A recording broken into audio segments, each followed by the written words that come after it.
vaya nuevamente hasta Estrasburgo, porque nos está esperando ya Fernando Barrena, que es eurodiputado de Euskal Herria Bildu. Arratsaldeon, señor Barrena.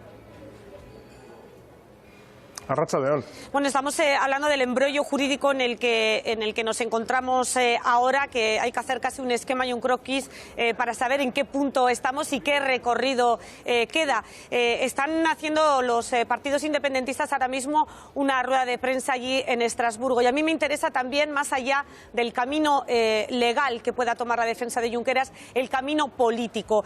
¿Qué iniciativa se puede poner en marcha en el propio seno del Parlamento Europeo?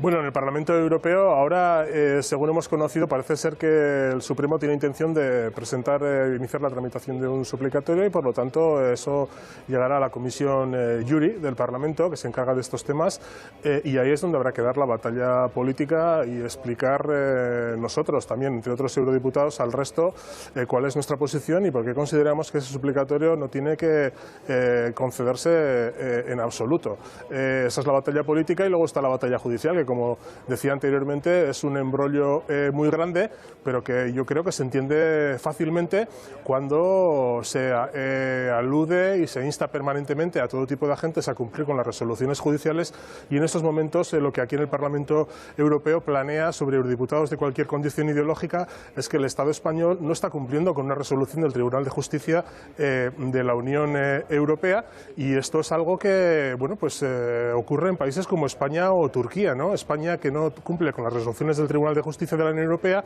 o Turquía, que no cumple con las del Tribunal de Derechos Humanos de Estrasburgo. Pero en el caso de Turquía no es miembro de la Unión Europea, evidentemente, pero precisamente por eso, porque tiene unos estándares democráticos de muy baja calidad y porque no cumple con las resoluciones de tribunales.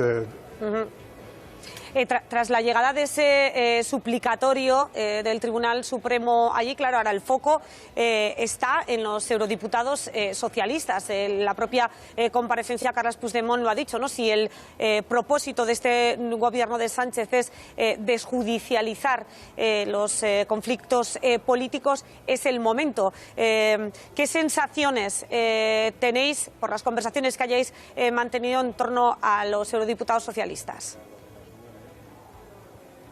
Bueno, nosotros pensamos que queremos creer, además, que las intenciones del nuevo gobierno de progreso, de coalición del Estado, son buenas, que las intenciones son buenas y que hay intención de cumplir con todo lo que se dijo en el discurso de investidura, y hacer gala de una nueva posición que aborde todos estos conflictos de manera política y evitando, como se ha hecho hasta el momento, llevar todos estos conflictos políticos a los tribunales, ¿no?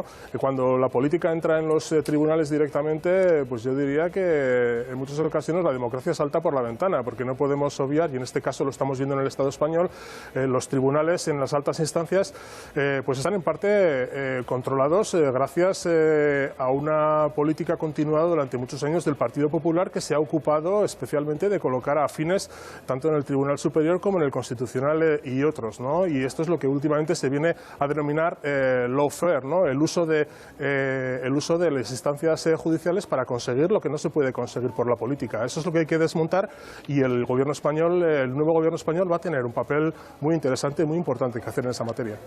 Fernando, una pregunta. Soy Igor Siguero.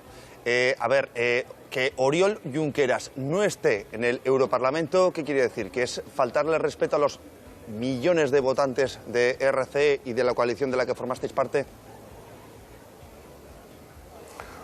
Bueno, en primer lugar, desde una posición más jurídica, podríamos decir, supone no acatar la sentencia del Tribunal de Justicia de la Unión Europea. Eso es así de claro. Y en segundo lugar, desde el plano político, supone un fraude electoral para los más de 1 millón de personas que votaron a la candidatura de Ahora Repúblicas en las pasadas elecciones europeas, una candidatura en la cual Oriol Junqueras era cabeza de lista, ¿no? No puede ser que a una persona se le permita presentarse a las elecciones se diga que la Junta Electoral en su momento central diga que esa persona reunía todos los requisitos para ser candidato y para encabezar una candidatura electoral, y después utilizar toda esta serie de artimañas y resoluciones administrativas para, una vez que ha sido elegida y recibido el voto de más de 1 millón de personas, impedir que pues ocupe su escaño en base al acta que obtuvo en las elecciones del 26 de mayo. Yo creo que esa es la gran denuncia que hay que hacer, que detrás de todo esto estamos ante un gran fraude electoral, en la que una instancia administrativa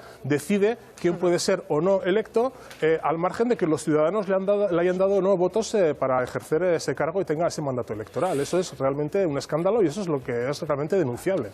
Fernando, una delegación del gobierno catalán hoy acompañaba la llegada de Puigdemont y también de propio Comín al Europarlamento. Sí. Hoy Quim Torra, el presidente de la Generalitat, decía diálogo y desjudicialización. ¿Cómo se suelta todo este embrollo? ¿Cómo es posible?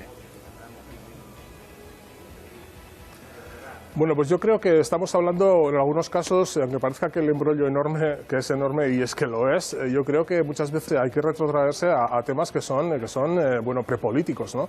Estamos hablando de exigencias de diálogo, estamos de colaboración, de entendimiento, de encuentro, ¿no? Y eso es lo que, pues una parte en este conflicto y también en el nuestro, en el vasco, viene evitando durante tiempos, ¿no? Cosas como diálogo, temas como vamos a hablar de los temas que realmente preocupan a la sociedad y los que pueden desatar nudos conflictivos, y evitar todo eso pues nos ha traído a toda esta situación y a toda esta serie de problemas de esta conflictividad que es en absoluto, ¿no? Por lo tanto, el hecho de que se establezcan mecanismos oficiales y orgánicos, podríamos decir, ¿no?, de diálogo entre las partes es fundamental. Sin eso no vamos a llegar nunca a ninguna parte. Y eso es algo que aquí en el mundo de la política europea, aquí en el Parlamento Europeo, podríamos decir, pues escandaliza, como decía antes, más allá de las ideologías, ¿no? Porque, cada uno puede defender la ideología que quiera, puede ser muy de izquierdas, puede ser muy conservador, pero yo aquí lo que veo en el Parlamento Europeo es que un señor, una señora conservadora del norte de Europa, pues tiene unas ideas que son prepolíticas